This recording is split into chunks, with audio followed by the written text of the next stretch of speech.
જય શ્રી કૃષ્ણ પ્રિય દર્શક મિત્રો, મારી આ યુટ્યુબ ચેનલ શ્રી હરિભક્તિ રસમાં તમારા બધાનું હાર્દિક સ્વાગત છે. આજના વિડીયોમાં આપણે અધિક માસમાં આવતી પૂર્ણિમાની તિથિ વિશે શ્રવણ કરીશું. પૂર્ણિમાની તિથિનું મહત્ત્વ શું છે? પૂર્ણિમાનું વ્રત કયા દિવસે કરવામાં આવશે? પૂર્ણિમાના દિવસે જગતના પાલનહાર ભગવાન શ્રી વિષ્ણુ તથા માતા લક્ષ્મીની પૂજા કેવી રીતે કરવી, આ દિવસે શું કરવું, શું ન કરવું, કયા નિયમોનું પાલન કરવું, એ બધું જ આપણે વિસ્તારથી આજના વિડીયોમાં શ્રવણ કરીશું. તો મારી તમને વિનંતી છે કે તમે પૂરો વિડીયો ધ્યાનથી શ્રવણ કરજો. વિડીયો પસંદ પડે તો વિડીયોને લાઈક કરી બીજા લોકો સુધી વિડીયોનો પ્રચાર કરજો, જેથી બીજા લોકો પણ શ્રવણ કરી શકે અને તે પુણ્યના પણ તમે ભાગીદાર થાઓ. સનાતન ધર્મમાં અધિક માસનું ખૂબ જ મહત્ત્વ છે અને અધિક માસમાં આવતી પૂર્ણિમા તિથિનું પણ વિશેષ મહત્ત્વ છે. અધિક માસ દર 3 વર્ષે એકવાર આવે છે, જેને ભગવાન શ્રી વિષ્ણુનો પ્રિય મહિનો માનવામાં આવે છે.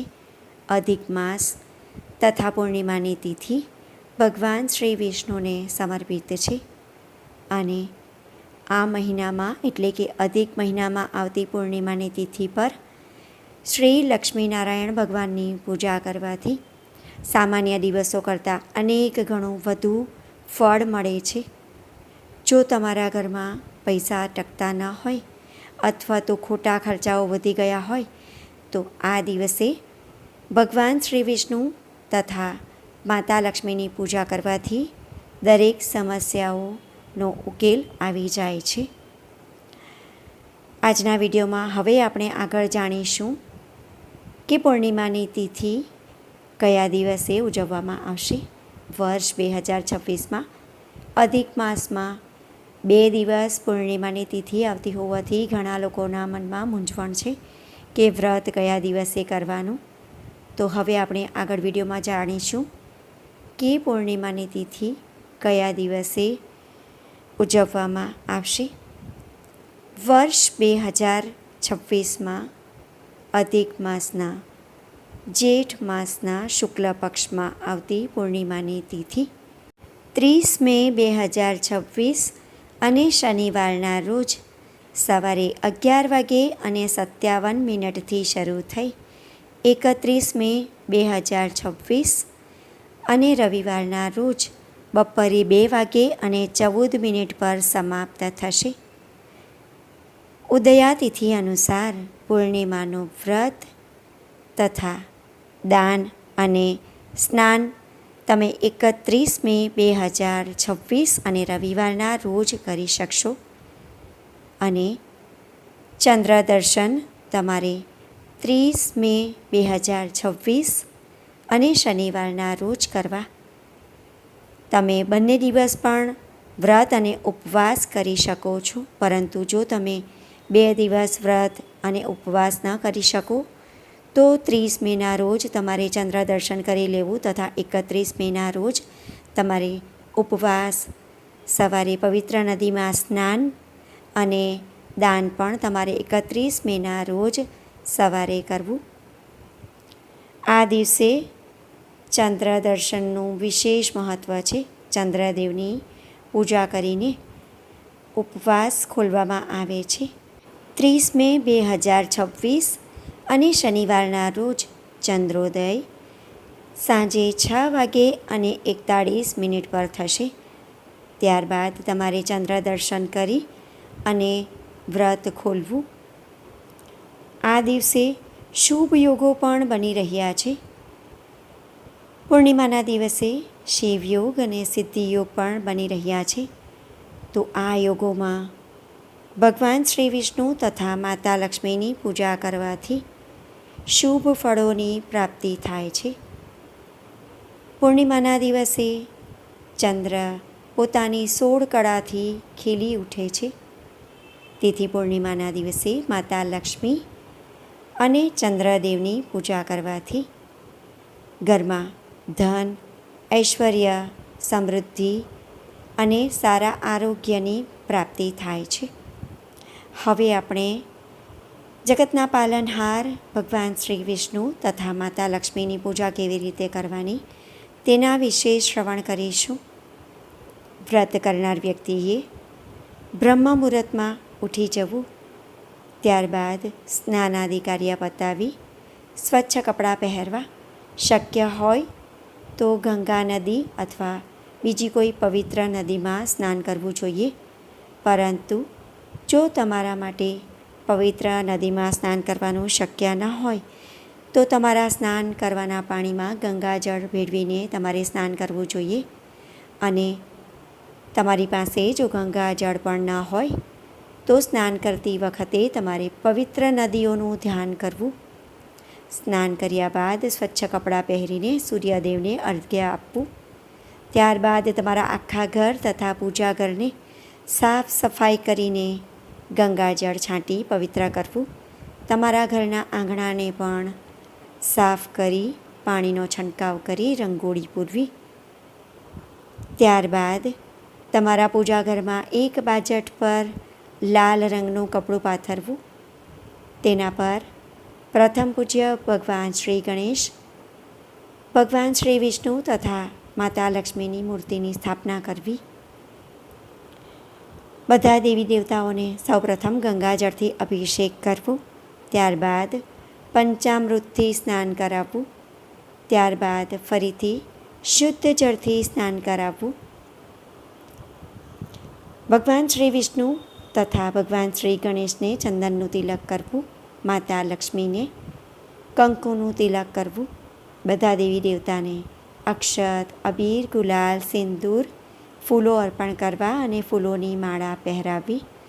અષ્ટગંધથી પૂજા કરવી.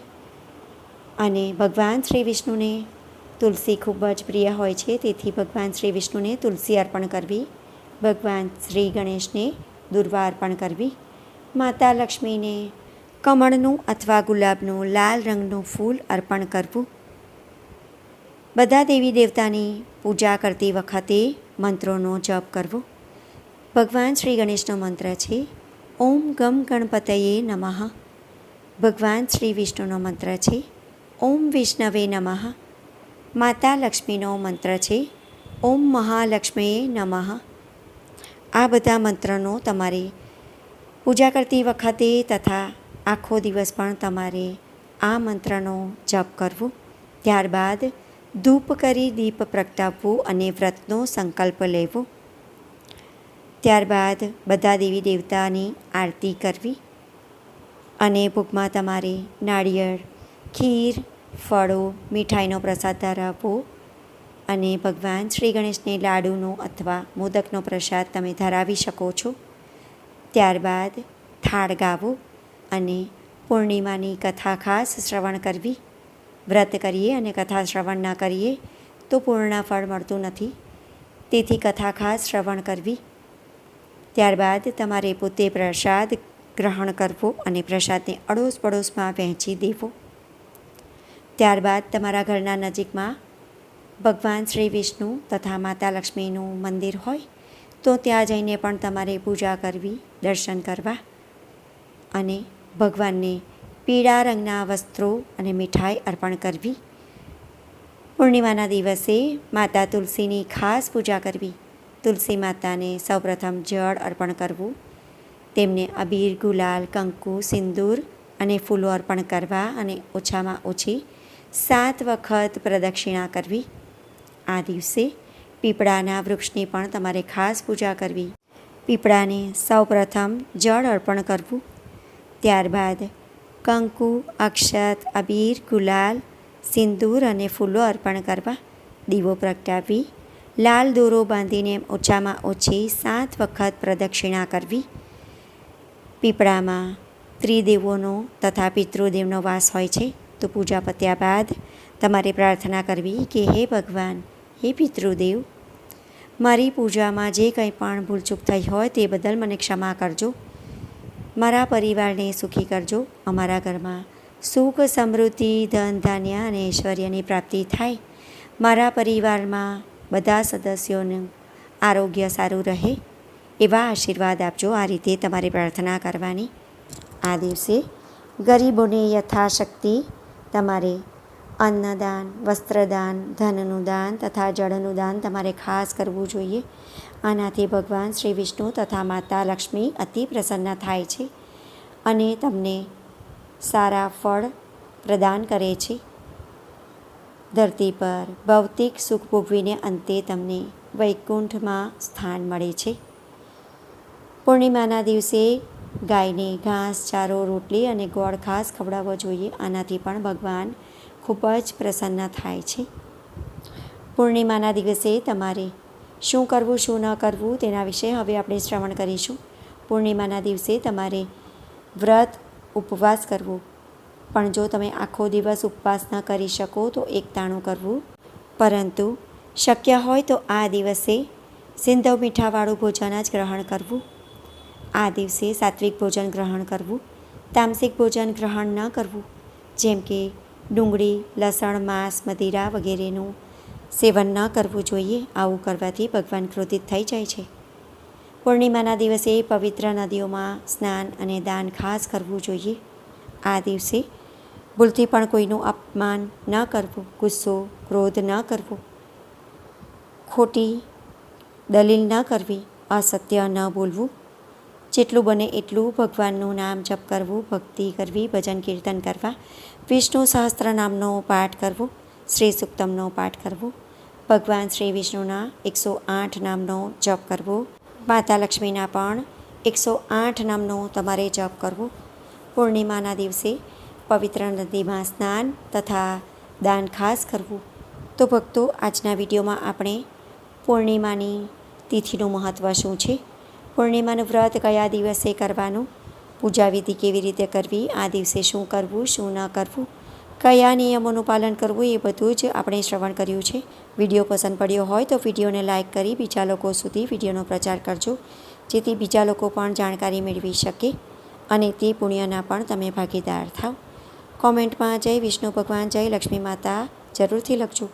ફરી મળીશું એક નવા વિડીયો સાથે. ત્યાં સુધી બધા ભક્તોને મારા જય શ્રી કૃષ્ણ. વિડીયો જોવા માટે ધન્યવાદ.